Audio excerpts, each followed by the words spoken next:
Selamat pagi saudara-saudara, Shalom. Puji nama Tuhan, kita berkumpul di tempat ini di hari Minggu pertama dalam masa Prapaskah. Ini adalah masa persiapan untuk para calon baptis dan sidi, sekalipun merupakan masa bagi kita untuk kembali menghayati kasih dan pengorbanan Allah bagi kita. Dalam minggu-minggu Prapaskah ini kita belajar dengan sungguh-sungguh untuk berpuasa, menahan diri dari segala hasrat ragawi dan keinginan duniawi. Tema hari ini adalah Yesus berani menghadapi pencobaan. Akan dilayani oleh Saudara Abdi Sabdawinedar, dan kami mengucapkan terima kasih kepada Saudara Abdi dan setiap orang yang terlibat di dalam persiapan sampai terselenggaranya ibadah hari ini. Sebelum memulai kebaktian, mari kita simak beberapa warta berikut ini. Selama masa Prapaskah, kita mengajak umat untuk memperdalam komitmen dalam mengikut Yesus. Mari kita melakukan disiplin rohani dengan menyangkal diri, serasa merenungkan kasih dan pengorbanan Kristus yang bisa kita wujudkan dalam 3 hal berikut.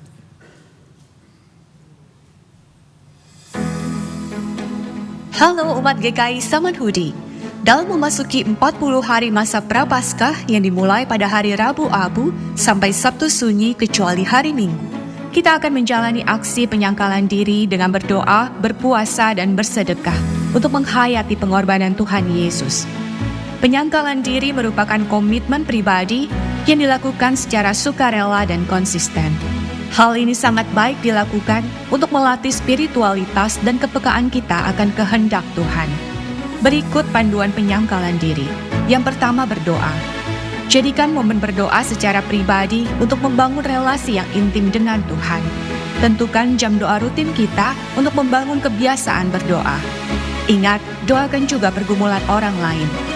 Yang kedua, berpuasa. Berpuasa dilakukan dengan cara tidak makan atau tidak makan dan tidak minum. Lengkapilah puasa kita dengan berpantang, bisa dengan memilih menahan diri atau bahkan meninggalkan kebiasaan-kebiasaan buruk dan yang kita sukai secara berlebih.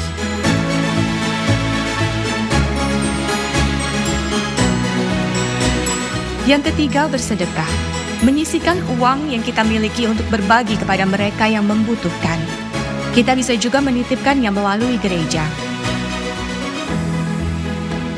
Kiranya aksi penyangkalan diri dapat membantu kita untuk lebih mendekat kepada Tuhan, lebih mampu mengendalikan diri, serta lebih mengasihi sesama.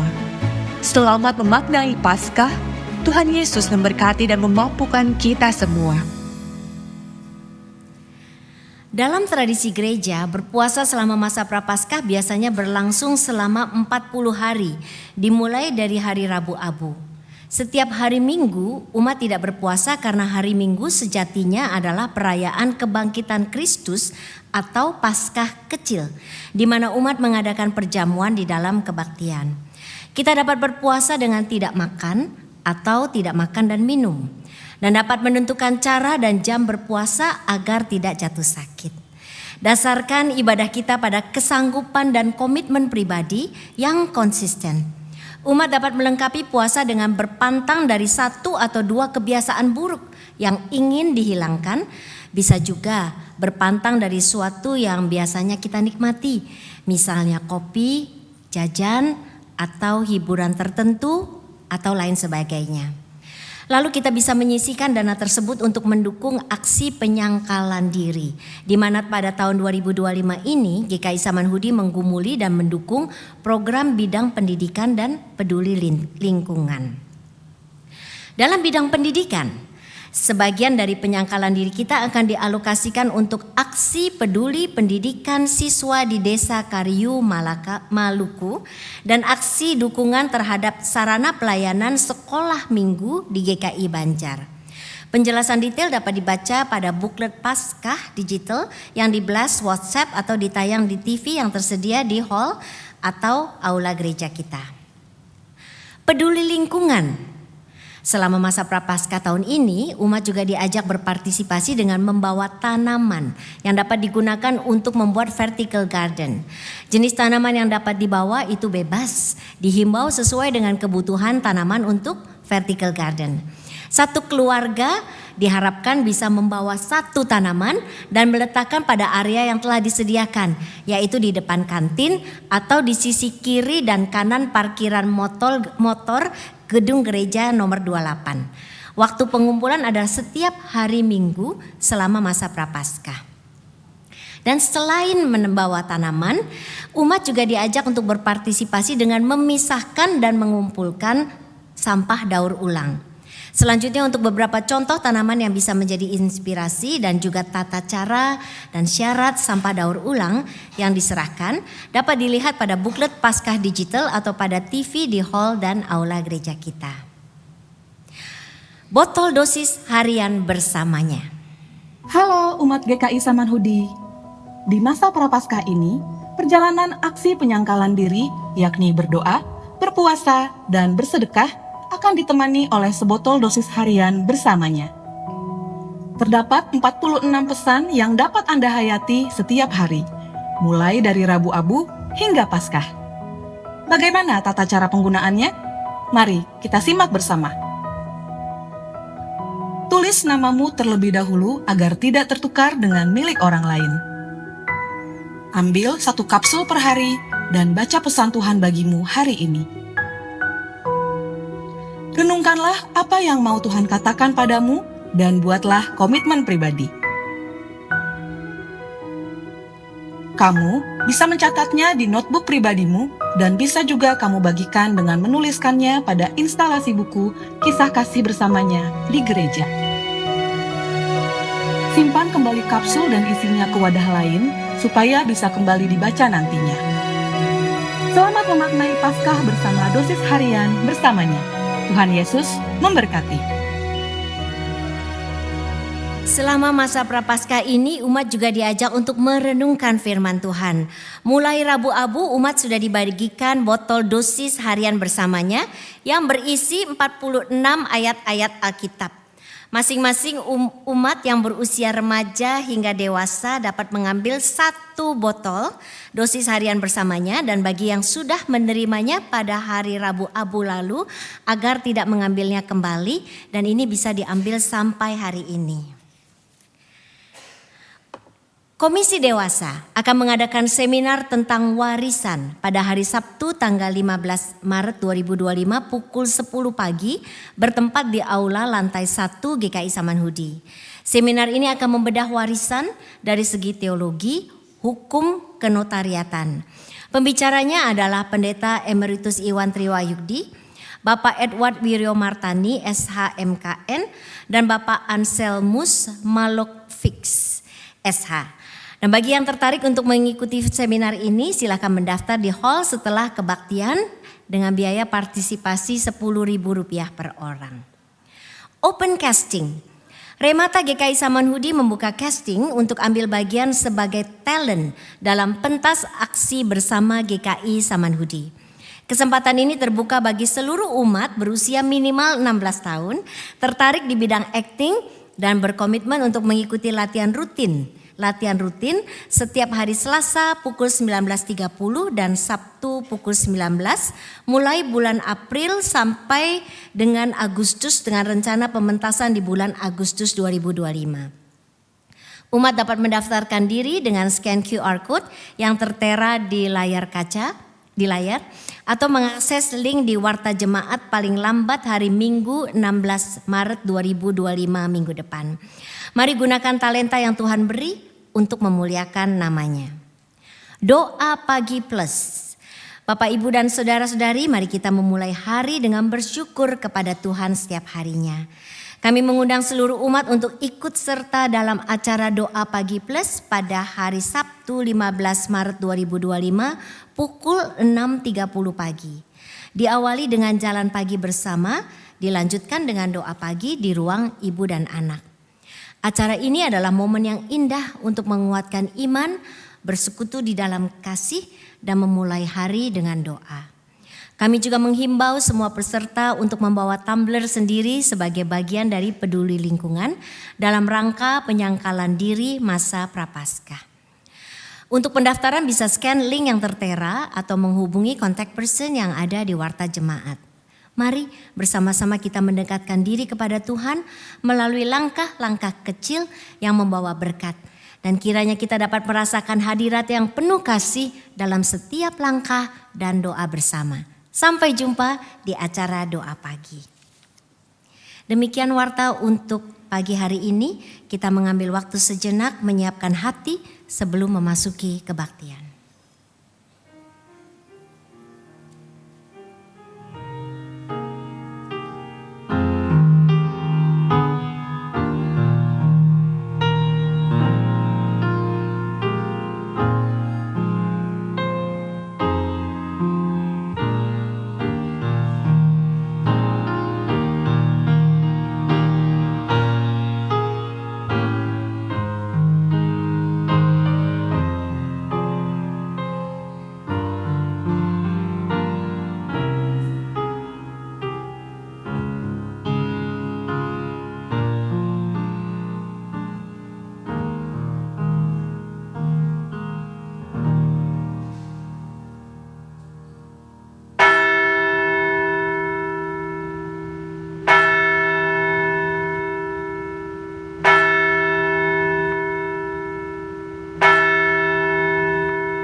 Aduh, habis makan siang begini, gue masih harus ngerjain naskah.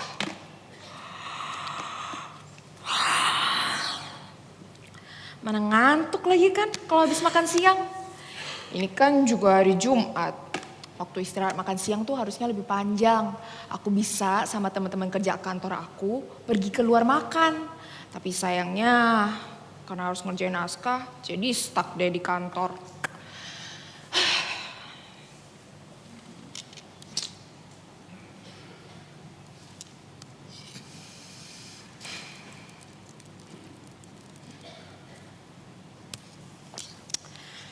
Mana ide kemarin udah ditolak lagi. Emang mereka pikir gampang apa kalau bikin naskah buat pasca ini?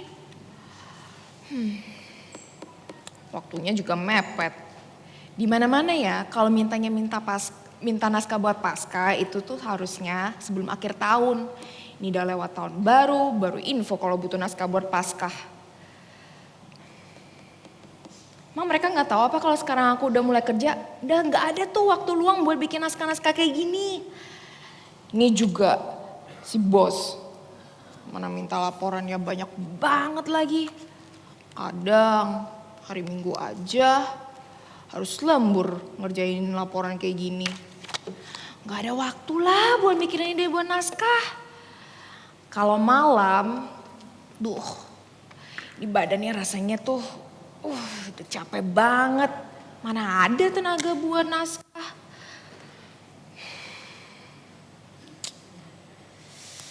Dia apa ya?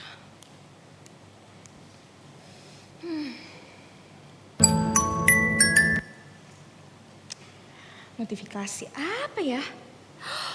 Ada barang-barang lagi flash sale nih. Lihat-lihat dulu kali ya.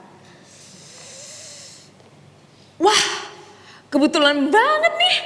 Barang inceran aku lagi pada flash sale semua. Wah, harganya murah banget lagi di live. Nonton dulu deh. Murah banget lagi. Check out berapa ya?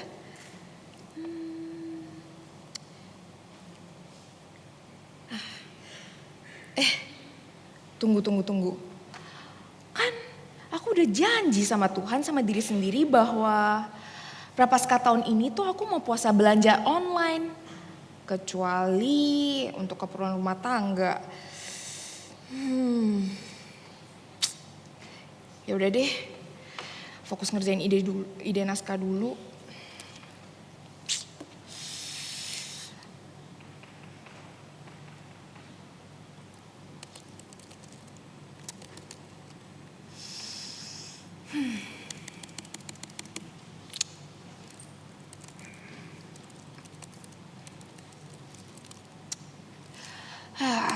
Enggak. Ide kayak gini tuh udah pernah gue bikin. Pasti jemaat juga bosan kalau misalnya naskahnya kayak gini-gini aja. Aduh, ide apa lagi sih yang bisa dipakai? Warning! Warning! It's the boss! It's the boss! Aduh bos, apaan lagi sih? Gak tahu apa ini lagi rempong bikin naskah? Hah? Laporannya minta diserahin sore ini juga? Aduh, yang gak bakal keburu lah. Tapi kalau misalnya gak diserahin, nanti penilaian aku bakal turun nantinya.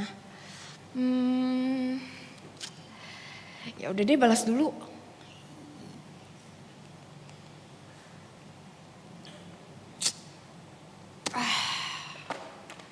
Kenapa ya? Akhir-akhir ini kok sulit banget sih buat nyari ide buat bikin naskah. Dulu perasaan cukup dengan berdoa saja ide akan mengalir dengan derasnya. Ini udah berdoa, minta tolong sama Tuhan, masih aja mandek kayak gini-gini aja.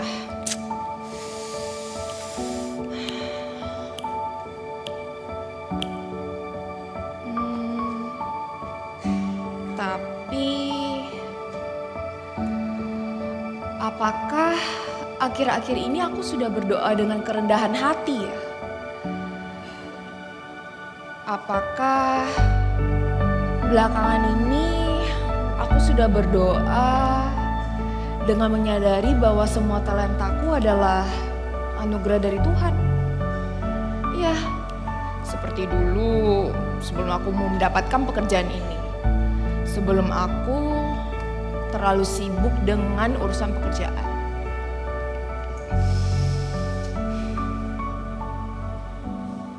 Sepertinya setelah kenikmatan sibuk bekerja inilah yang membuat aku jauh dari Tuhan.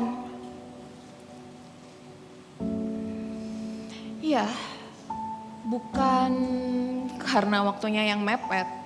Karena kalau panitia minta naskahnya dikelarin di akhir tahun pun, aku pasti sedang sibuk kerjain laporan tutup tahun kantor.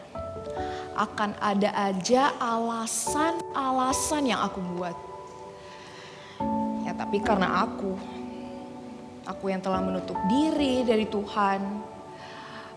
Aku yang telah sibuk sendiri. Sehingga semua ini tuh jadinya jadi salah aku. Dan aku juga telah jatuh dalam pencobaan.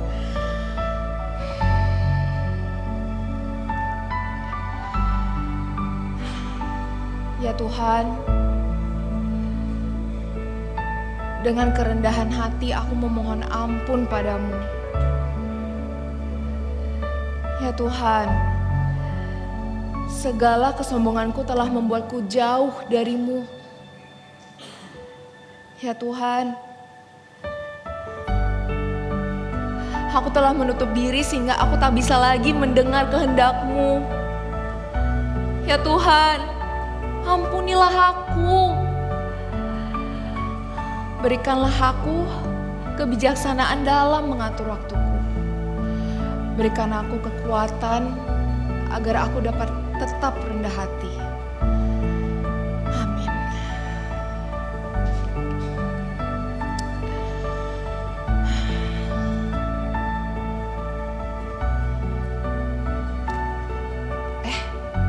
Kenapa nggak ini aja yang aku jadiin ide ya? Sepertinya cukup bagus dan belum pernah aku pentaskan.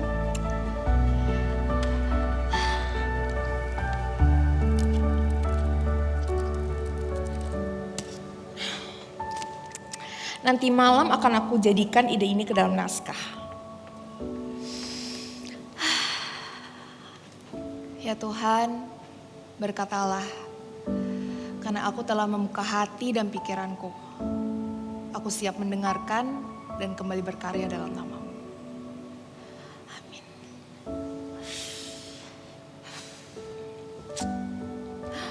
Astaga, Udah mau jam 1 nih. Kan bentar lagi ada meeting ya. Jadi siap-siap dulu.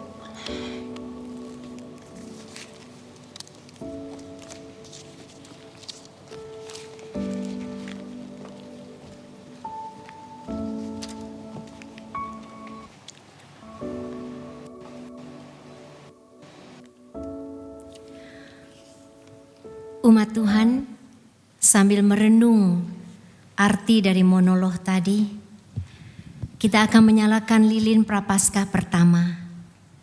Ingatlah, dengan berani Yesus menghadapi pencobaan, kita diingatkan untuk bertobat, berbalik kepada Tuhan.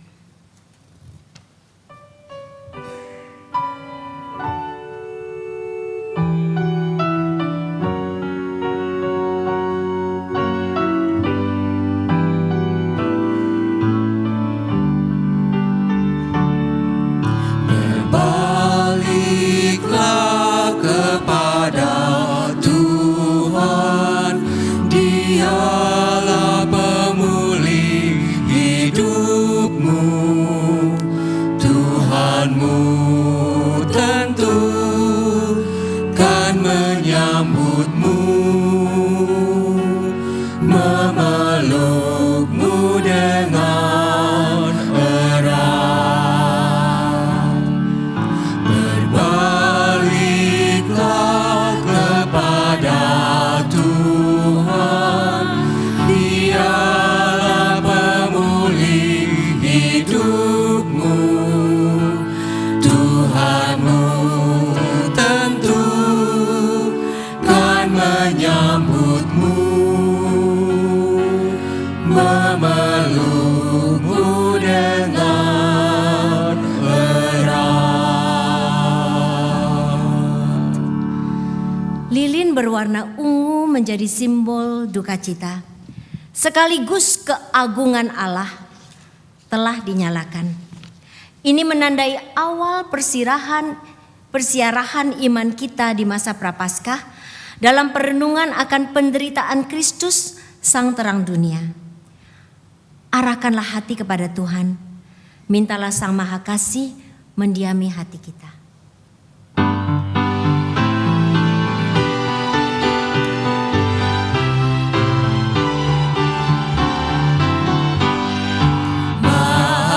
Kasih yang ilahi, nikmat surga turunlah, mendiami hati kami, Kau mahkota kurnia.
Pertolongan kita adalah dalam nama Tuhan yang menjadikan langit dan bumi.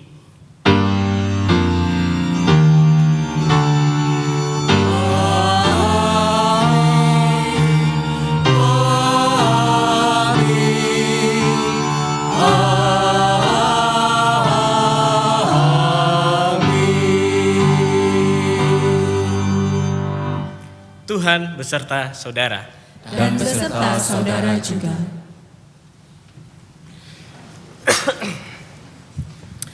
Saudara-saudara yang dikasihi dalam nama Tuhan, hari ini kita memasuki hari Minggu pertama Prapaskah. Di awal masa Prapaskah ini kita ingin belajar sebagaimana orang percaya dapat bertahan dalam menghadapi segala pencobaan dan tantangan hidup yang begitu banyak. Kita semua ingin belajar dari teladan Tuhan kita Yesus Kristus yang tetap berjuang untuk taat di dalam pencobaan di padang gurun. Rasul Paulus mengatakan dalam 1 Korintus pasal yang ke-10 ayatnya yang ke-13 yang berbunyi demikian. Pencobaan-pencobaan yang kamu alami ialah pencobaan biasa yang tidak melebihi kekuatan manusia. Allah itu setia dan tidak akan membiarkan kamu dicobai melampaui kekuatanmu. Pada waktu kamu dicobai, Ia akan memberikan kepadamu jalan keluar sehingga kamu dapat menanggungnya. Namun kenyataannya tidak selalu kita berani melawan pencobaan. Oleh karena itu mari saudara, dengan merendahkan diri, kita mulai dengan mengakui dosa-dosa kita di hadapan Tuhan. Ya Tuhan, kerap kali pencobaan yang hadir di dalam hidup membuat kami jatuh dan menderita. Kejatuhan dan kepedihan yang dirasa seringkali membuat kami menjadi gelisah dan takut sehingga kami tidak ingin menghadapinya. Kami lupa bahwa tantangan dan pencobaan adalah bagian dari kehidupan yang harus dihadapi. Namun walaupun ada janji-Mu, tapi kami sering kali meragukan penyertaan-Mu yang senantiasa mendampingi kami. Ampunilah kami ya Tuhan. Tolong kami. Kami ingin dan selalu mau berada di dalam perlindungan-Mu. Tolong kami, kuatkan kami dan baharuilah kami. Sehingga kami teguh dan berani menghadapi setiap pencobaan hidup yang kami harus lalui. Di dalam nama Tuhan Yesus Kristus yang tidak pernah meninggalkan kami berdoa. Amin.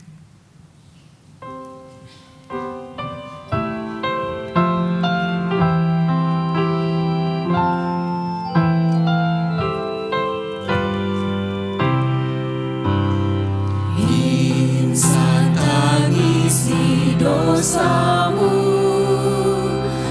ingatlah Kristus menempuh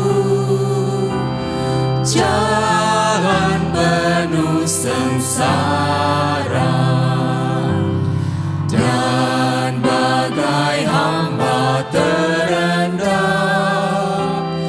Ia kosongkan dirinya menjadi perantara yang mati dihidupkannya, yang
yang kudus, yang bagi Allah Bapamu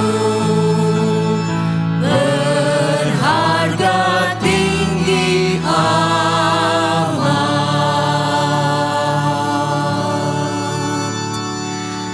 Bagi setiap kita yang mengakui dosa di hadapan Tuhan, dengarkanlah berita anugerah dari Mazmur 91 ayat 14 sampai 16. Oleh sebab hatinya terpaut kepadaku, maka aku akan meluputkannya. Aku akan membentenginya sebab ia mengenal namaku. Bila ia berseru kepadaku, aku akan menjawab. Aku akan menyertai dia dalam kesesakan. Aku akan meluputkannya dan meninggikannya. Dengan panjang umur akan kukenyangkan dia dan akan kuperlihatkan kepadanya keselamatan daripadaku. Di dalam Kristus engkau telah diampuni. Di dalam Kristus engkau pun telah diampuni. Damai Kristus bagimu. Damai Kristus bagimu juga. Mari kita tengok kanan kiri dan kita mau menyapa dengan salam damai. Tuhan Yesus memberkati saudara-saudara. Dengan penuh syukur, luasnya rahmat Tuhan.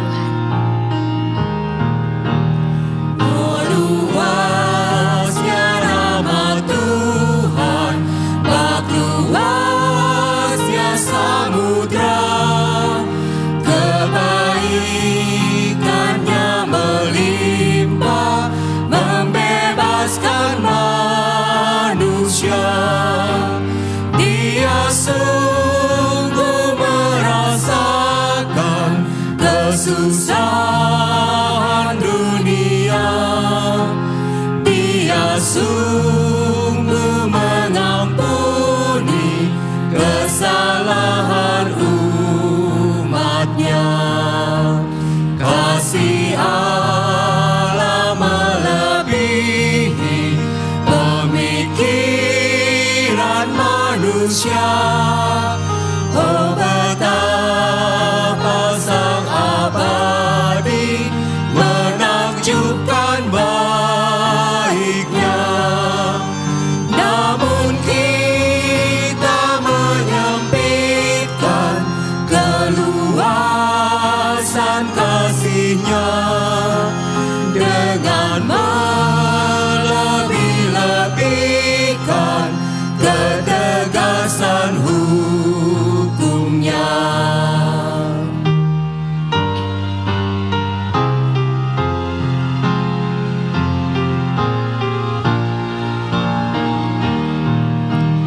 Dalam darah yang tercurah, penebusan melimpah, sukacita Dia berikan bagi semua yang datang. Tersedia cukup rahmat bagi makhluk semesta. Dipulihkannya semua dalam bumi yang baru.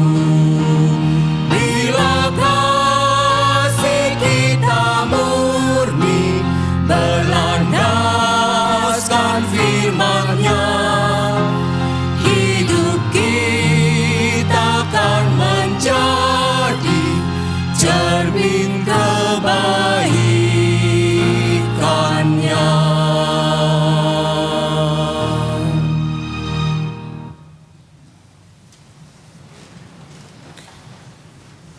Mari kita bersatu dalam doa. Allah Bapa Sorgawi, kepadamu kami datang dan merendahkan diri kami. Tuhan, di tengah segala pergulatan di hidup kami, di dalam setiap pergumulan dan juga proses kehidupan yang kami lalui, kami menyadari keterbatasan dan kekurangan diri kami. Kami belum menjadi umat-Mu yang hidup seturut dengan firman-Mu. Pada saat ini Tuhan, setiap kami rindu untuk disapa oleh firman-Mu. Setiap kami ingin hidup di dalam cinta kasih-Mu. Kiranya Tuhan, firman yang akan kami baca dan kami dengarkan boleh menjadi pegangan, boleh menjadi kekuatan dan pedoman kami untuk dapat berperilaku di dalam kehidupan kami. Pimpinlah hati dan pikiran kami, urapilah kami dengan Roh-Mu yang kudus, sehingga hati dan pikiran kami dapat murni di hadapan-Mu. Inilah doa kami Tuhan, di dalam nama Tuhan kami Yesus Kristus, Sang Firman yang hidup kami berdoa. Amin. Bacaan pertama menurut Ulangan pasal 26 ayat 1 sampai dengan 11. Apabila engkau telah masuk ke negeri yang diberikan Tuhan Allahmu, kepadamu menjadi milik pusaka, dan engkau telah mendudukinya serta tinggal di sana, haruslah engkau mengambil hasil bumi pertama yang telah kau kumpulkan dari tanah yang diberikan Tuhan Allahmu kepadamu. Engkau harus menaruhnya dalam bakul, kemudian pergi ke tempat yang akan dipilih Tuhan Allahmu untuk membuat namanya berdiam di sana. Engkau harus menemui imam yang ada pada waktu itu dan berkata kepadanya, Aku menyatakan pada hari ini kepada Tuhan Allahmu bahwa aku telah masuk ke negeri yang dijanjikan Tuhan dengan sumpah kepada nenek moyang kita untuk diberikan kepada kita. Lalu imam akan menerima bakul itu dari tanganmu dan meletakkannya di depan mezbah Tuhan Allahmu. Kemudian engkau harus mengucapkan kata-kata ini di hadapan Tuhan Allahmu. Bapakku dahulu orang Aram, seorang pengembara. Ia pergi ke Mesir bersama sedikit orang saja dan tinggal di sana sebagai pendatang. Tetapi di sana ia menjadi suatu bangsa yang besar, kuat dan banyak jumlahnya. Ketika orang Mesir menganiaya dan menindas kami, serta menyuruh kami melakukan pekerjaan yang berat, kami pun berseru kepada Tuhan Allah nenek moyang kami. Tuhan mendengar suara kami dan melihat penindasan terhadap kami juga, kesengsaraan dan kesukaran kami. Lalu Tuhan membawa kami keluar dari Mesir dengan tangan yang kuat dan lengan teracung, dengan perbuatan yang dahsyat, serta tanda dan mujizat. Ia membawa kami ke tempat ini dan memberikan kepada kami negeri ini, suatu negeri yang berlimpah-limpah susu dan madunya. Oleh sebab itu, di sini aku membawa hasil bumi pertama yang telah kau berikan kepadaku ya Tuhan.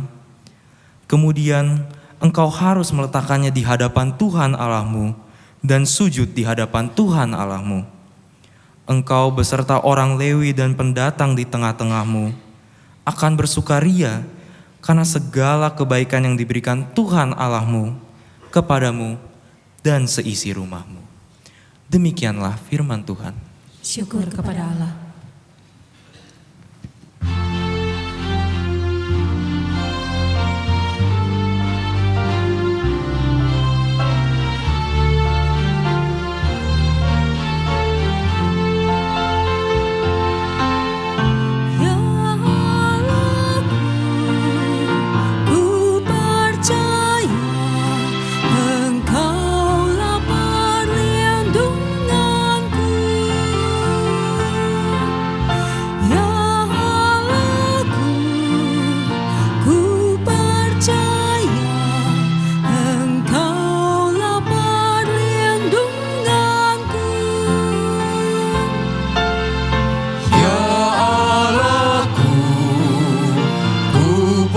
percaya Engkaulah perlindunganku.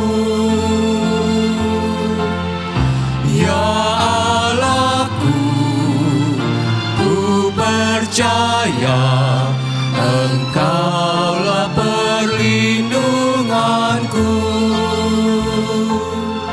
Orang yang duduk dalam perlindungan Tuhan Allah yang Maha Tinggi akan berkata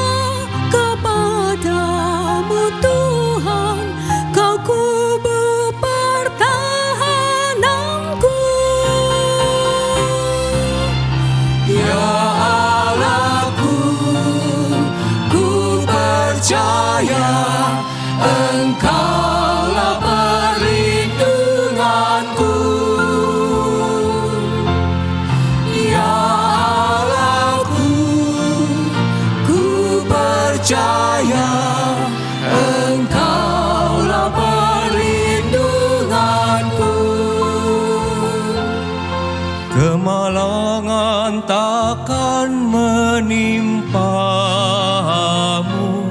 sebab Tuhan tempat berteduh. Tulah takkan mendekati kemahmu, sebab malaikat menjagamu. Ya Allahku, ku percaya Engkaulah perlindunganku. Ya Allahku, ku percaya Engkaulah perlindunganku. Dalam susahku kan menyertainya, kehormatanku beri padanya. Kan ku kenyangkan dengan umur panjang, sebab Dia berseru padaku. Ya Allahku, ku percaya Engkaulah perlindunganku. Ya Allahku, ku percaya Engkaulah perlindunganku.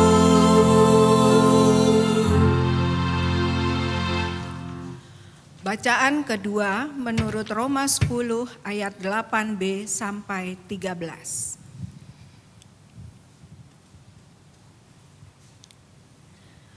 Firman itu dekat kepadamu, yakni di dalam mulutmu dan di dalam hatimu. Itulah firman iman yang kami beritakan.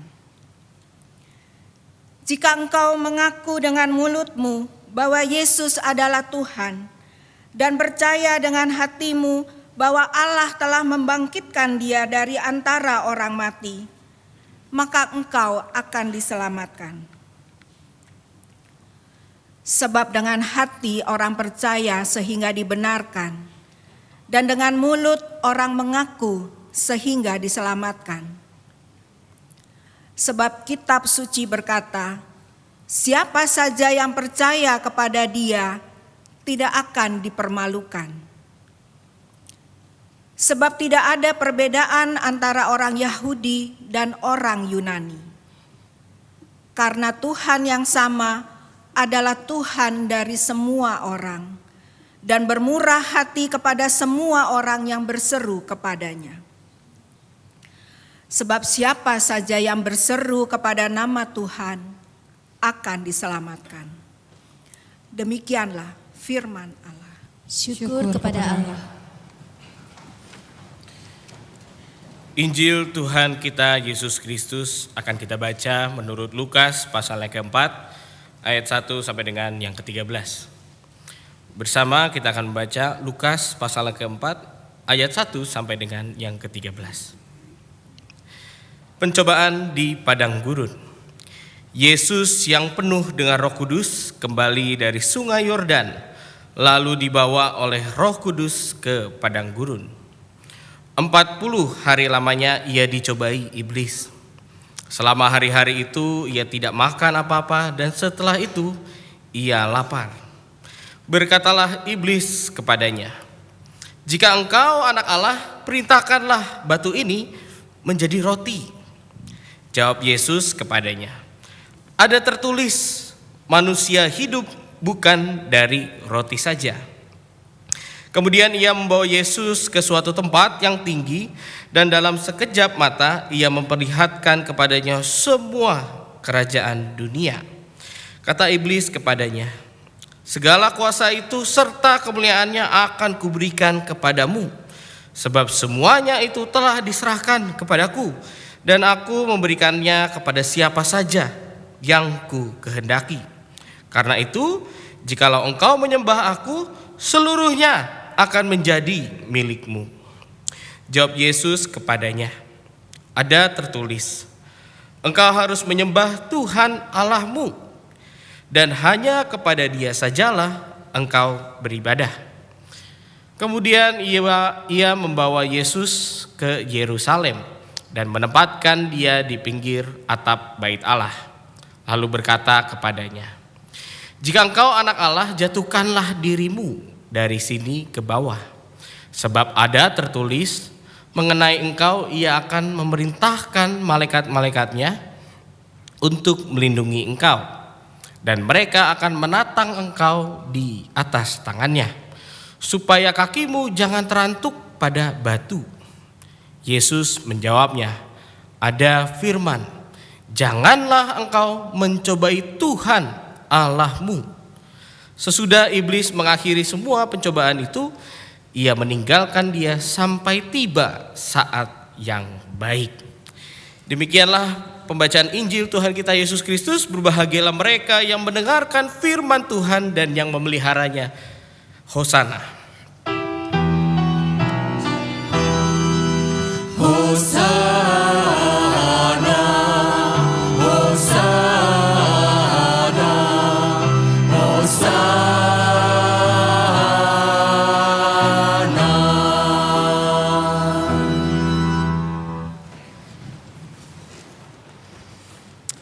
Bapak Ibu kenal dengan namanya iblis? Bapak Ibu penatua kenal sama namanya iblis? Wah, tidak ngangguk, nggak kenal nih. Yang sini kenal dengan namanya iblis? Atau ganti deh, kenal sama yang namanya setan Bapak Ibu? Wah, kalau Indonesia lebih kenal setan kayaknya nih. Kenal dengan setan? Wah, kenal ya. Pada suatu hari nih Bapak Ibu, ada ceritanya. Iblis dan setan ini bertemu di dalam satu tempat. Jadi mereka membuat namanya SIS. Tahu SIS apa Bapak Ibu? Serikat Iblis Setan. Mereka berkumpul dalam satu tempat, tapi uniknya Bapak Ibu, mereka lagi mengeluh. Mereka ngeluh, mengeluarkan rasa kesel mereka. Mereka ngeluh nih, iblis dan setan. Lalu akhirnya mereka memutuskan untuk mereka mengadu. Ngadunya sama siapa? Sama Tuhan. Datanglah mereka ke Tuhan. Cuk gitu ya. Mereka bilang, Tuhan, kami mau komplain.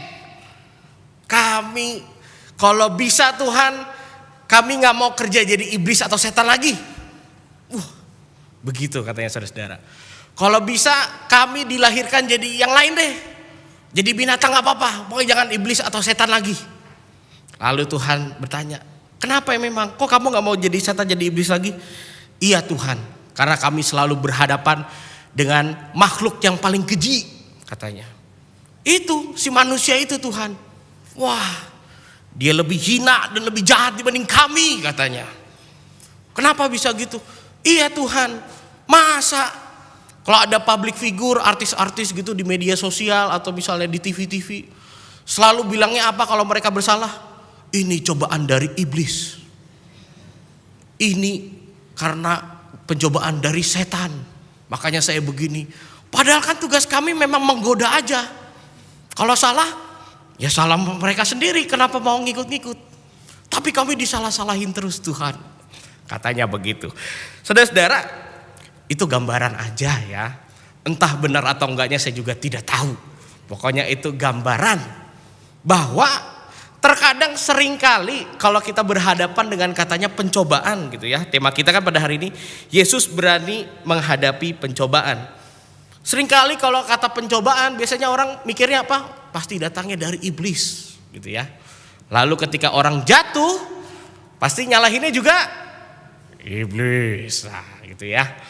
Namun saudara-saudara, kita harus melihat kata-kata pencobaan ini lebih dalam lagi.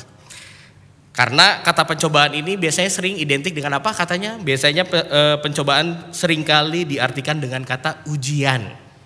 Pencobaan ujian, cobaan ujian. Namun mari kita lihat kedua kata ini lebih dalam. Jadi Bapak Ibu, kalau nanti setelah ibadah boleh membuka Instagram Komisi Pemuda GKI Samanhudi. Di situ ada salah satu konten yang berjudul Sekoci. Nah, Sekoci itu apa?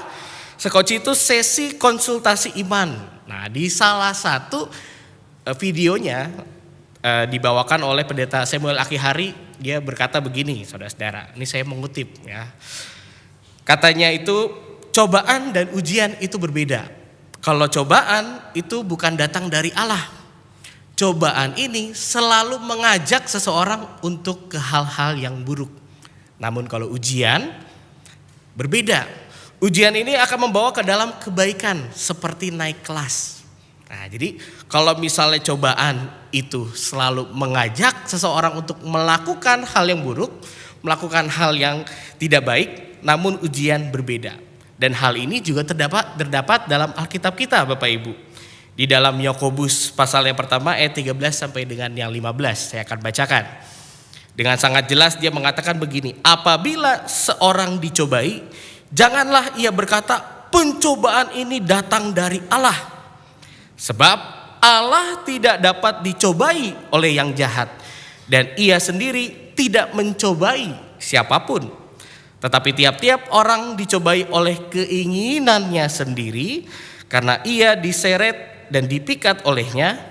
Dan apabila keinginan itu telah dibuahi, ia melahirkan dosa. Dan apabila dosa itu sudah matang, ia melahirkan maut. Jadi Bapak Ibu, kita bisa membandingkan pencobaan ini mengajak seseorang untuk jatuh melakukan hal yang buruk. Sementara ujian pasti membentuk seseorang untuk menjadi lebih baik lagi, naik kelas. Pada saat ini kita akan melihat pencobaan yang pastinya menyeret, menggoda, mengajak setiap kita untuk melakukan hal yang buruk. Siapapun bisa kena. Entah itu kastanya apa, entah itu latar belakangnya apa, pekerjaan apa, semuanya pasti bisa kena dengan namanya pencobaan. Semua orang, meski orang ini dianggap suci sekalipun. Buat kita orang Kristen, kita menganggap pendeta ya orang paling suci misalnya. Ada yang berpendapat seperti itu. Namun Bapak Ibu, ada juga kok pendeta yang melakukan hal yang tidak baik. Banyak. Coba kita lihat berapa banyak kasus perselingkuhan yang dilakukan oleh orang yang dianggap suci. Coba kita melihat kembali berita-berita ada orang yang melakukan kekerasan dalam rumah tangga, padahal orang ini dianggap baik. Wah, kalau kita lihat ini orangnya ramah gitu, tapi di rumah suka melakukan kekerasan. Pencobaan akan tiba kepada siapapun, bahkan pada bangsa yang besar sekalipun. Tadi kita sudah membaca ya dari teks Ulangan, menceritakan tentang umat Israel yang memberikan hasil bumi pertama untuk mengingat perjalanan dan bimbingan Tuhan menuju tanah yang dijanjikan. Bangsa Israel merupakan bangsa pilihan Bapak Ibu, spesial ini mah. Bangsa yang dicintai Tuhan. Namun saudara-saudara, bangsa Israel ini juga gak luput dari pencobaan. Mereka yang menuju tanah yang dijanjikan diperkirakan cuma beberapa hari, ya berapa puluh hari lah ya. Karena mereka jatuh dalam pencobaan jadinya bertahun-tahun. Kita tahu pencobaan paling besarnya apa? Bikin apa? Lembu emas. Itu pencobaan yang mencoreng nama Tuhan Bapak Ibu. Sehingga bangsa Israel yang dianggap bangsa pilihan pun juga jatuh dalam pencobaan. Gak cuma bangsa Israel, Tuhan kita pada hari ini, Yesus Kristus, diceritakan juga tidak luput dari pencobaan godaan sang iblis. Ketika ia berpuasa 40 hari lamanya di padang gurun. Saya senang hari ini dekorasinya bagus ya Bapak Ibu. Kalau kita perhatikan dengan seksama ini, tanamannya ini tidak berbunga. Menggambarkan padang gurun itu seperti apa. Kalau padang gurun kan biasanya begitu ya, batu-batu kapur yang terlihat melepuh, karang-karang yang bergerigi, tempat yang gersang, terik matahari yang sangat menyengat, kalau siangnya panas banget, kalau malamnya dingin banget gitu ya. Jadi kita bisa menggambarkan, bisa membayangkan gitu ya. Kalau misalnya di padang gurun itu semuanya terasa hampa dan kosong. Tanda-tanda kehidupan sulit didapatkan di sana. Apalagi udah tanda-tanda kehidupan susah dibikin jadi tempat Yesus berpuasa. Namun saudara-saudara, tempat yang penuh kesulitan ini justru dijadikan Tuhan untuk meneguhkan hati dan mempersiapkan diri sebelum melayani dan muncul kepada orang banyak. Memang sih kita nggak merasakan kesulitan seperti di padang gurun karena kita tinggal di sekitaran Jakarta gitu ya. Keluar gereja dikit, udah banyak tempat makan. Keluar gereja dikit sedang mau milih bakmi yang mana, kiri kanan gitu ya. Kalau di padang gurun boro-boro Bapak Ibu, air aja susah. Kalau di sini kan banyak gitu ya, mau belanja apa ya gampang. Tapi saudara-saudara, sejatinya pencobaan ini tidak berbicara mengenai tempat, gak berbicara mengenai tempat di mana orang itu dicobai. Tapi sejatinya Bapak Ibu, wajah pencobaan juga tidak terjadi hanya pada masa sengsara atau penderitaan saja. Sejatinya wajah pencobaan itu justru hadir di dalam kenyamanan, hadir di dalam kenikmatan, dan juga hadir di dalam kemudahan. Mari kita lihat lebih dalam teks Lukas pasal 4 ayat 1 sampai dengan yang ke-13. Yang pertama, iblis menggoda Yesus untuk mengubah batu jadi roti. Tentunya Yesus menyadari bahwa kebutuhan pokoknya yaitu makanan, urusan perut ini belum dapat terpenuhi pada saat itu. Pencobaan pertama ini Yesus mengubah batu jadi roti. Apakah Yesus tidak mampu Bapak Ibu? Mampu ya, pastilah. Dia kan Tuhan. Tapi dia tidak mau mengubahnya Bapak Ibu. Karena pencobaan yang pertama ini melambangkan keinginan daging. Keinginan kebutuhan fisik. Tentu saja Yesus bisa mengubah apapun jadi roti. Namun Yesus tidak mau mengubahnya karena ia percaya bahwa ia hidup tidak hanya dari roti saja. Kalau kita lihat di dalam Matius pasal 4 lebih lengkap lagi. Manusia tidak hidup melalui roti saja, tetapi di dalam firman Tuhan. Bagi Yesus tujuan hidup manusia gak hanya didasarkan pada kebutuhan jasmani. Iya, semuanya perlu kebutuhan jasmani. Namun bagi Yesus tujuan yang terutama adalah menuju kekudusan dan menuju kemuliaan Allah. Sehingga tes yang pertama godaan iblis ini lolos. Tes yang kedua, lalu Yesus digoda lagi Bapak Ibu. Dia diperlihatkan kerajaan yang banyak, yang besar. Lalu kerajaan ini akan diberikan. Yesus akan mendapatkan kemuliaan kalau ia menyembah iblis katanya. Godaan yang kedua ini tentunya menunjukkan kepada kekuasaan yang instan.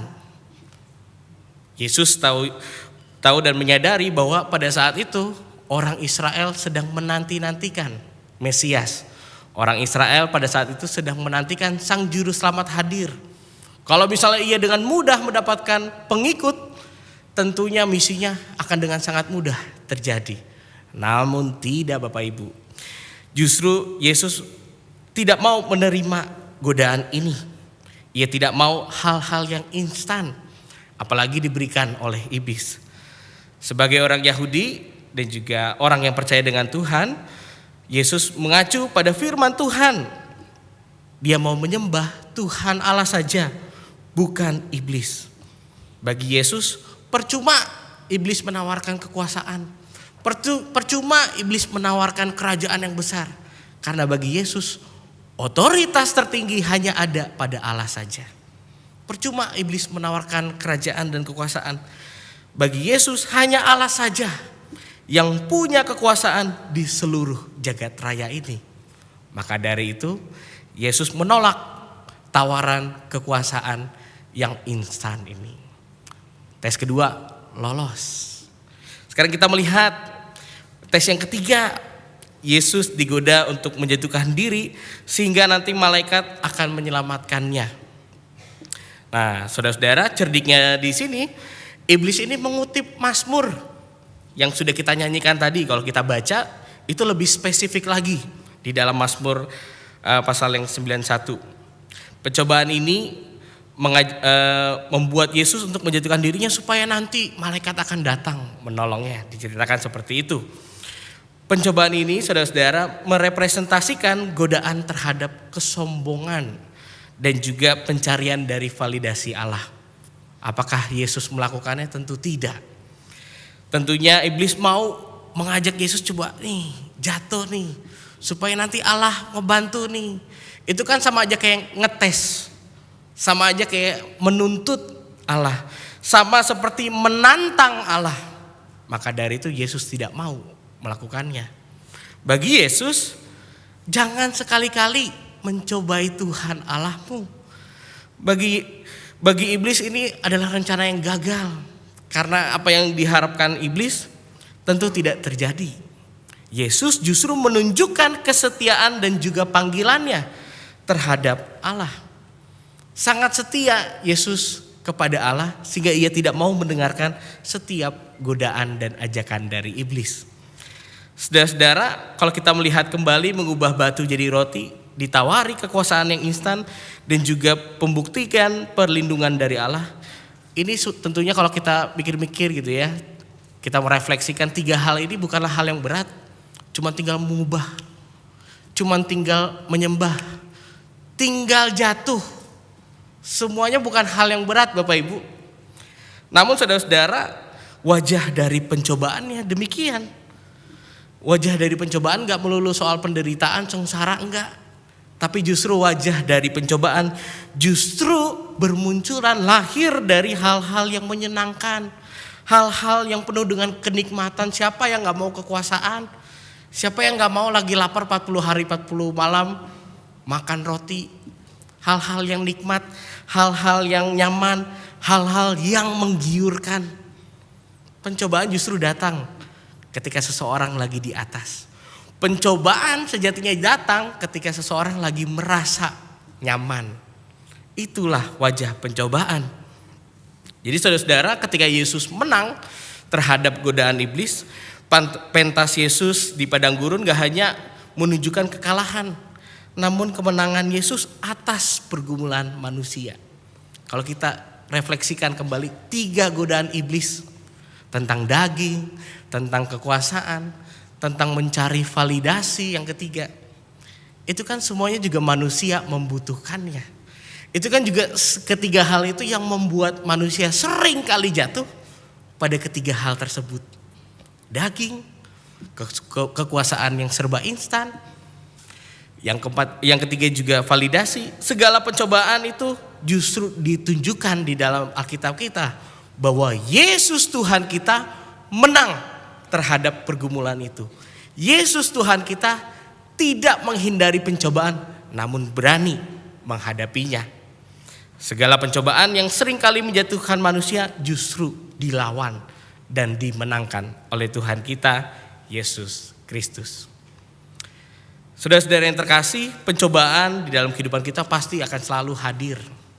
Godaan-godaan yang menggiurkan, godaan-godaan yang menyenangkan, yang penuh dengan kenikmatan, yang instan pasti akan ada di dalam pergulatan kehidupan kita.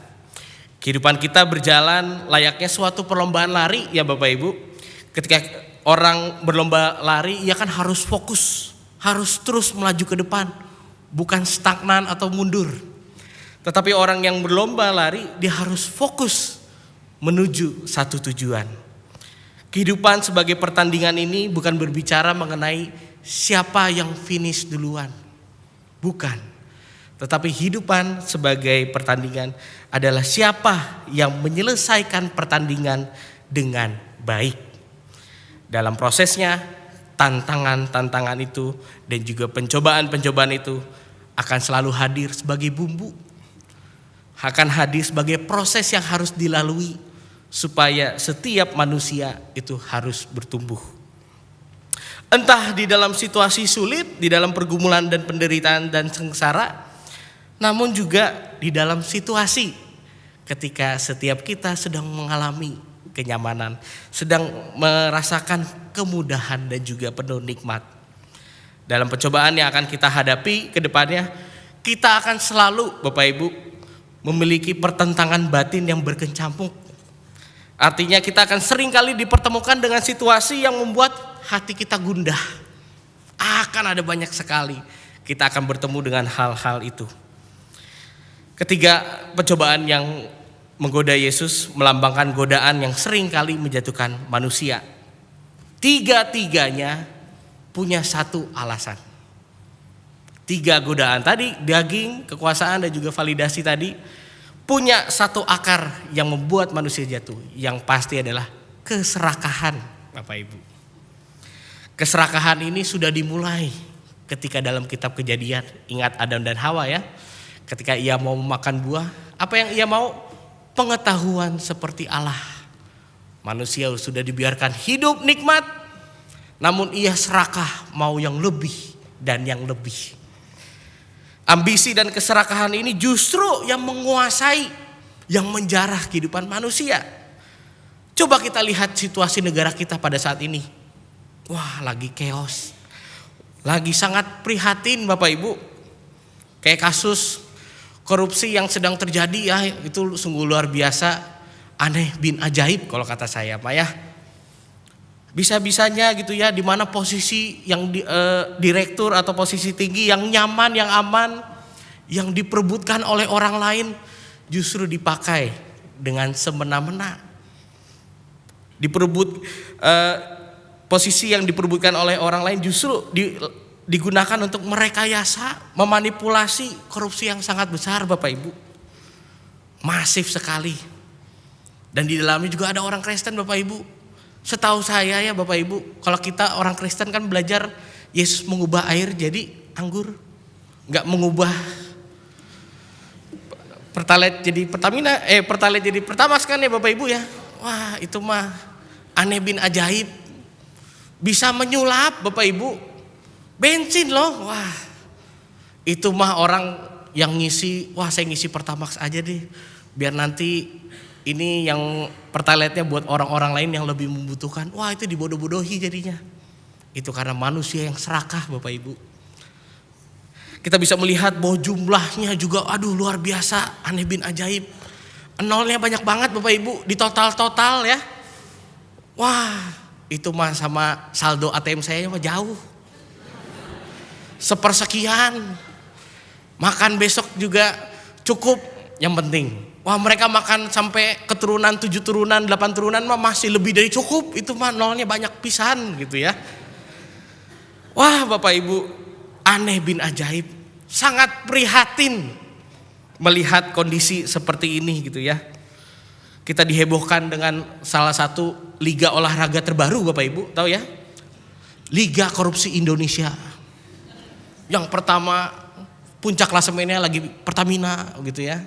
Di bawahnya ada PT Timah dan lain-lainnya. Itu di jumlah nolnya banyak banget. Bisa ngebayang Bapak Ibu 1 kuadriliun buat apa? Nih saya kasih tahu Bapak Ibu. Bisa buat bayar Messi Ronaldo main di timnas Indo. Itu Piala Dunia pasti menang Indonesia. Itu 1 kuadriliun bisa buat nyekolahin mahasiswa ke luar negeri ribuan Bapak Ibu. Bisa menurunkan krisis ekonomi dan lain-lainnya. Namun hal itu menjadi sia-sia karena manusia-manusia yang serakah. Itulah yang membuat seseorang bisa jatuh dalam pencobaan. Ambisi dan juga keserakahan.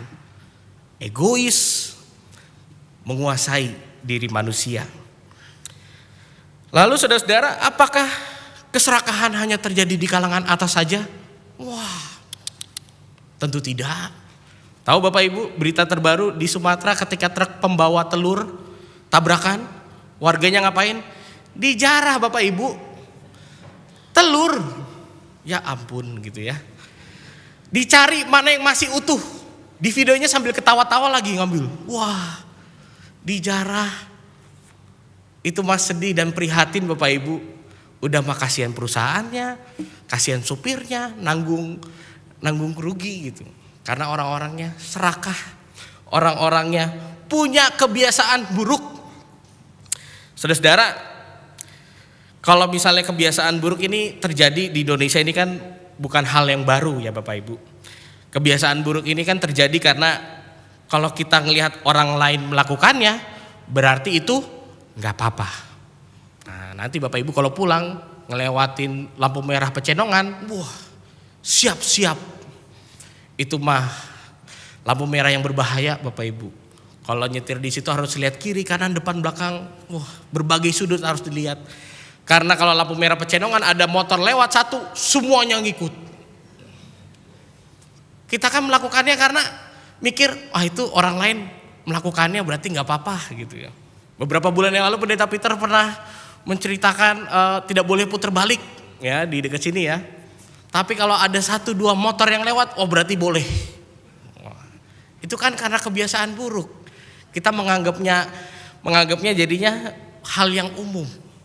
Terus apalagi Bapak Ibu, masih banyak korupsi waktu. Masih banyak buang sampah sembarangan. Satu orang melakukan berarti boleh. Kalau misalnya tidak ada orang yang siap untuk bertindak, tidak ada orang yang mau menahan diri, hal itu akan menjadi kebiasaan buruk. Bapak Ibu yang dikasihi dalam nama Tuhan, tentunya firman pada hari ini mau mengajak kepada setiap kita untuk menahan diri, menata diri dalam menghadapi pencobaan. Marilah kita mengubah kebiasaan baru, karena pencobaan akan selalu hadir, akan selalu ada di dalam setiap kehidupan kita. Ini tentu akan mengganggu pertandingan kehidupan kita. Orang yang tergoda dan jatuh dalam pencobaan hanya akan menunggu waktu sampai dosa itu menguasainya dan ia akan menerima upahnya, yaitu maut. Saudara-saudara yang sudah dipersiapkan oleh Tuhan, marilah kita jangan takut dan jangan lengah dalam menghadapi pencobaan. Sebab tadi kita sudah baca dari Roma pasal yang 10, siapapun yang berseru dalam nama Tuhan pasti akan diselamatkan. Tuhan kita itu bukan Tuhan yang pelit loh Bapak Ibu. Tuhan kita adalah Tuhan yang bermurah hati. Mari kita meminta hikmat-Nya di dalam hati yang sedang gundah. Marilah kita dekatkan diri kepada-Nya jika kita sedang menghadapi pencobaan. Marilah kita menata diri dan mendekatkan diri pada Tuhan. Sehingga ketika pencobaan itu datang ataupun kita sedang menghadapinya, kita menjadi tidak takut, kita menjadi tidak gundah. Namun kita sudah siap untuk menghadapinya. Layaknya Kristus yang digoda di padang gurun. Dengan menghadapi pencobaan Bapak Ibu, niscaya setiap pribadi pasti akan dibentuk dan diperlengkapi juga oleh Allah. Marilah kita menata diri dan seperti yang Yesus lakukan di padang gurun, setia kepada Allah. Maka dari itu pasti kita akan diperlengkapi oleh Tuhan. Amin.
Setiap manusia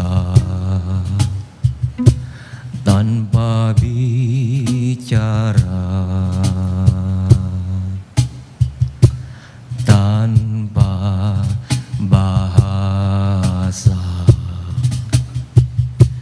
bagai mentari menyapa alam, kasih ilahi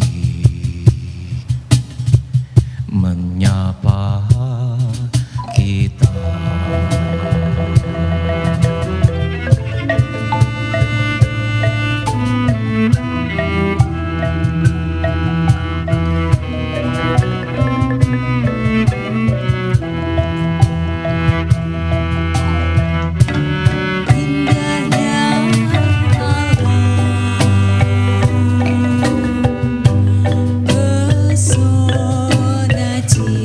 hanya hati nurani, gema suaranya lewat sesama yang menderita, kasih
Marilah kita berdiri bersama dengan umat Allah di masa lalu, masa kini, dan masa depan.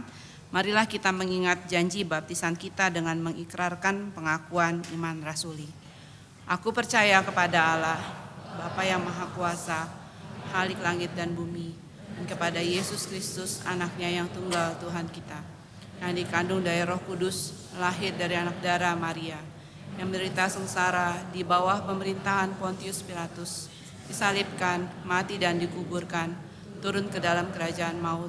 Pada hari yang ketiga, bangkit pula dari antara orang mati, naik ke surga, duduk di sebelah kanan Allah, Bapa yang Maha Kuasa, dan dari sana ia akan datang untuk menghakimi orang yang hidup dan yang mati.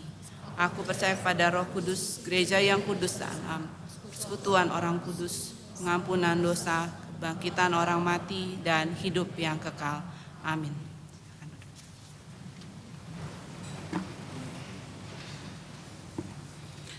Kita akan menaikkan syafaat, mari kita bersatu dalam doa.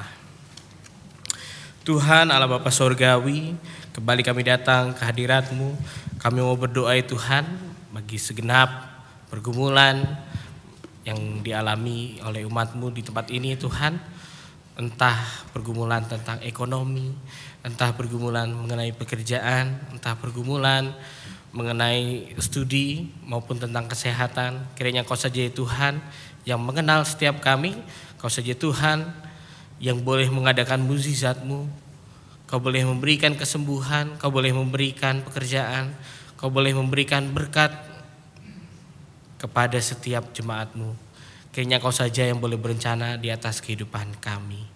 Kami juga mau berdoa Tuhan bagi gereja kami, GKI Samanhudi, di dalam setiap kegiatan, dalam setiap aktivitas, melalui persekutuan, peribadahan, dan juga lain-lainnya. Kiranya Tuhan saja yang boleh memakai setiap pelayan-Mu.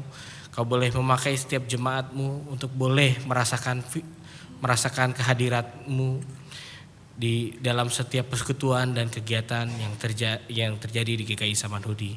Kami juga mau berdoa bagi setiap panitia Paskah yang akan merencanakan setiap kegiatan dalam Prapaskah, Paskah, hingga nanti Pentakosta ya Tuhan. Kiranya Kau boleh melimpahi mereka dengan hikmat-Mu dan juga kekuatan serta kesehatan, sehingga mereka pun mampu bekerja dengan baik seturut dengan kehendak-Mu. Kami juga mau berdoa ya Tuhan bagi sedulur pergumulan yang dialami oleh GKI Samanhudi untuk mendapatkan lahan parkir. Kiranya Kau saja yang boleh memberkatinya ya Tuhan. Kau boleh cukupkan setiap dana yang sedang dibutuhkan, sehingga pelayanan-Mu di GKI Samanhudi boleh menjadi lebih baik lagi dengan adanya lahan parkir ini Tuhan, untuk kebutuhan jemaat-Mu ini. Kami juga mau berdoa Tuhan bagi bangsa dan negara kami. Berkatilah bangsa kami Indonesia di tengah situasi yang sedang tidak baik-baik saja. Kami yakin dan percaya Tuhan punya rencana yang baik. Tuhan akan mendatangkan damai sejahtera di tengah bangsa kami. Kami juga mau berdoa Tuhan bagi setiap saudara-saudara kami yang mengalami kerugian materi atau imateri pada banjir untuk beberapa hari ini. Kiranya Tuhan saja yang boleh memakai setiap orang-orang untuk menolong mereka yang sedang kesulitan dan kekurangan. Kiranya Tuhan Kau boleh memulihkan setiap keadaan bangsa kami. Inilah doa kami ya Tuhan, kami serahkan ke dalam satu nama Tuhan kami yang telah mengajarkan kami berdoa.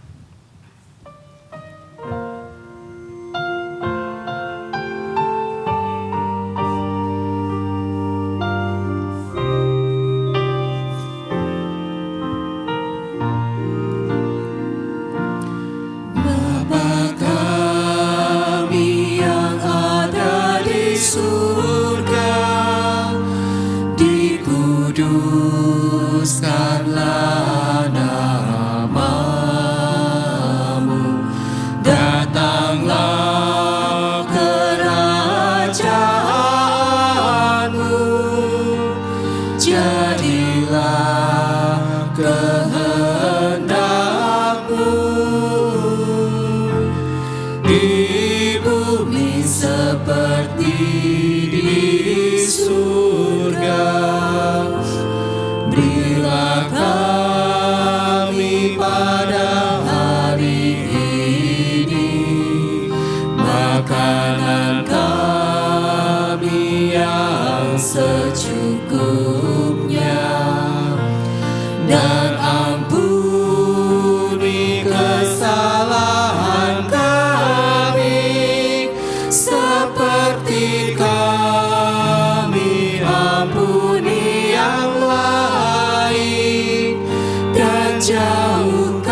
pencobaan, lepaskanlah kami dari yang jahat.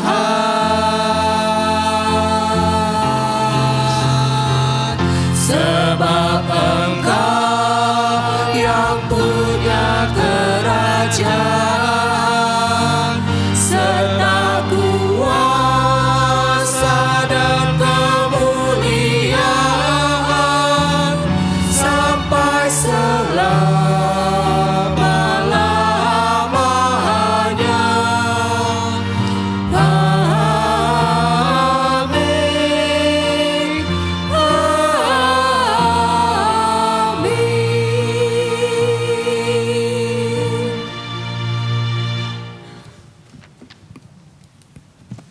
Marilah kita memberikan persembahan dengan penuh kerelaan hati, seperti pernyataan Raja Daud dalam 1 Tawarik 29 ayat 17a.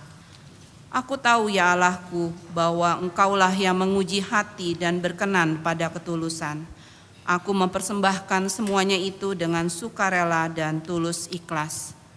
Kami mengucapkan terima kasih atas persembahan umat yang sudah terkumpul hingga saat ini untuk aksi sedulur.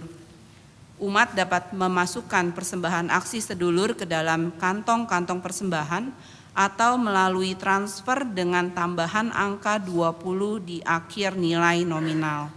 Dan untuk aksi penyangkalan diri Paskah, umat dapat menambahkan angka 9 di akhir nominal.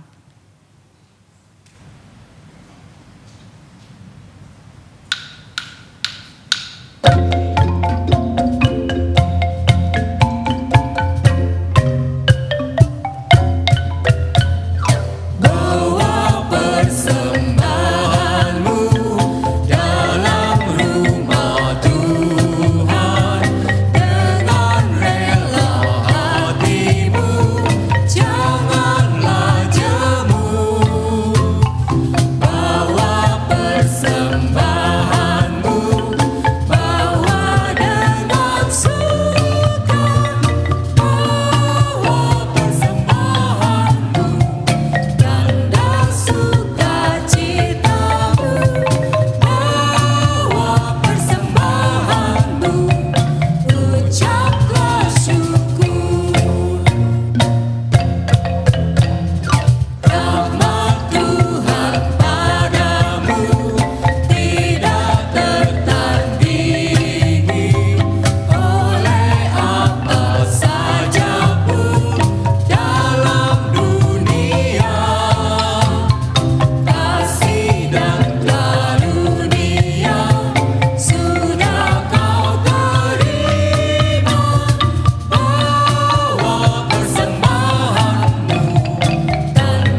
Ya Allah, karena penyertaan-Mu kami dapat berani melangkah menghadapi pencobaan. Persembahan ini kami bawa sebagai ungkapan syukur atas pendampingan-Mu. Kiranya persembahan ini bermanfaat bagi pelayanan gereja-Mu. Di dalam nama Tuhan Yesus Sang Juru Selamat kami berdoa. Amin.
Saudara-saudara, pencobaan akan selalu ada.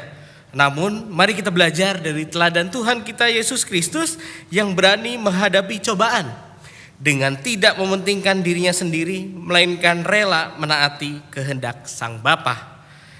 Ia membaktikan dirinya demi menyelamatkan setiap kita. Baktikanlah dirimu kepada Allah dan sesama. Tuhan pasti memberi pertolongan.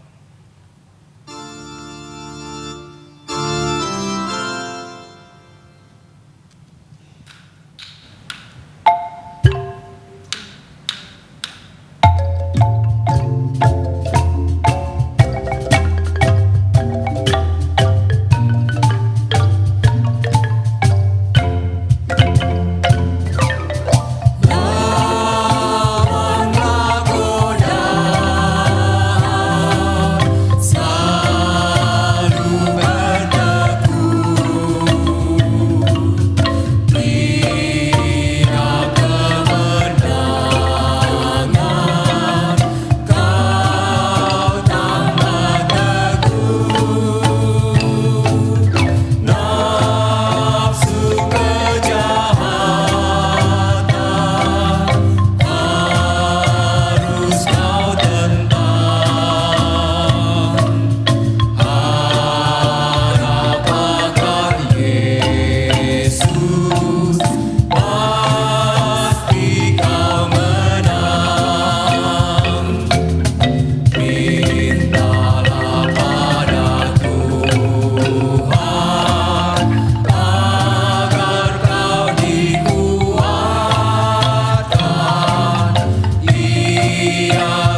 Arahkanlah hatimu kepada Tuhan. Kami mengarahkan hati kami kepada Tuhan. Jadilah saksi Kristus. Syukur kepada Allah, Terpujilah Tuhan. kini dan selamanya. Mari kita menerima berkat Tuhan. Allah sumber segala anugerah yang telah memanggil kita dalam Kristus kepada kemuliaannya yang kekal akan melengkapi, meneguhkan, menguatkan dan mengokohkan kita sesudah kita menderita untuk sementara. Dialah yang empunya kuasa sampai selama-lamanya. Hosanna.